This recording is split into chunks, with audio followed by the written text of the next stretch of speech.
Hello and welcome to the Real-Esteem podcast. Today is January the 31st, 2018. I'm your host, Patrick Tabor, and today on the marriage edition, we're going to talk about humbleness. I heard someone say that if you're telling everybody how humble you are, you're probably full of pride. So let's define humble. Humble is marked by meekness or modesty in behavior, attitude, or spirit, not arrogant or prideful. And, you know, it's a real difficult thing to try to work on being humble because you're consciously thinking that you have to get this right, that you've got to succeed, that you've got to complete this, you've got to show and prove that you're humble. And in the process of doing that, you're not really being humble. But if you just carry yourself in a manner where you don't think more highly of yourself than you ought, and you do as the scripture says, you'll see that you can become humble, even though you may not recognize that you are at the time. In Luke 18, starting at verse 9, Jesus is telling a parable. He also told this parable to some who trusted in themselves that they were righteous and treated others with contempt. Two men went up into the temple to pray, one a Pharisee and the other a tax collector. The Pharisee, standing by himself, prayed thus, God, I thank you that I am not like other men, extortioners, unjust, adulterers, or even this tax collector. I fast twice a week. I give tithes of all that I get. But the tax collector, standing far off, would not even lift up his eyes to heaven, but beat his breast, saying, God, be merciful to me, a sinner. I tell you, this man went down to his house justified rather than the other. For everyone who exalts himself will be humbled, but the one who humbles himself will be exalted. And I know you're saying, well, how does this relate to marriage? Well, in a marriage, the husband or the wife can end up being prideful or thinking they know more about a particular topic than their spouse. You may have a wife who's going to church and the husband does not. So she can possibly can think that she has more knowledge, which she may have about the Bible, but it's how you portray that knowledge. You know, you have to do it in a humble manner. You have to do it as a servant. Matthew 23:11-12 says, the greatest among you shall be your servant. Whoever exalts himself will be humbled, and whoever humbles himself will be exalted. There it goes again. Different scripture. You have to really present a servant heart, a servant spirit in marriage. Both parties, not just the wife.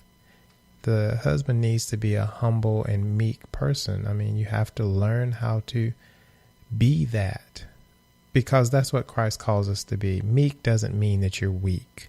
It just means that you have a lot of power and you know how to control it. It doesn't mean you run over people. You don't dictate or become a dictator of your household. You work with your spouse. And even the same goes for the wife. You work with, you find solutions, you work together. You don't take over, you don't control, you don't manipulate. All of these cause issues in marriage that are really hard to overcome, you know, because each time these actions occur, they create a wound or they create pain that, you know, can resurface sometime later. And you just don't need that in your relationship with your husband or your wife. You really need to be as humble as possible. But, you know, you have to find out how to be a servant. Find ways to help the other person. Find ways to bless the other person. Always think of the other person more highly than you think of yourself. You know, put them up. Put them above you. Think great about them. Tell them the great things that you think about them. Believe the great things that you say to them about them.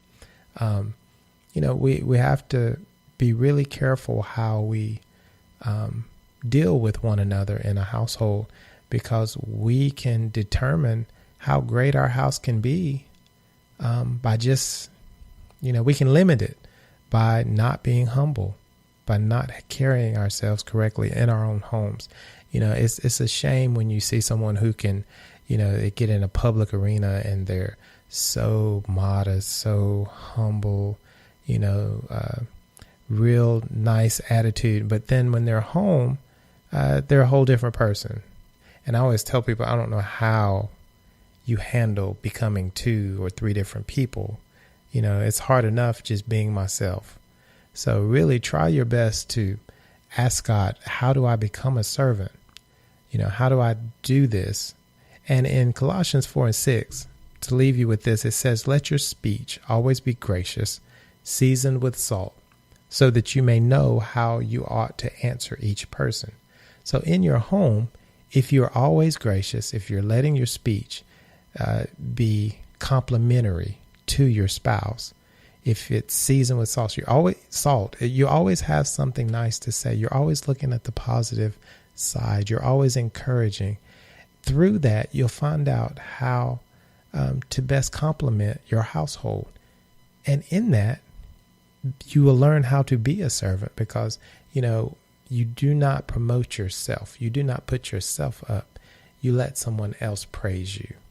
And I thank God that you may get something out of this, but I hope that you'll see for yourself what God can do when you become a servant of the Most High God.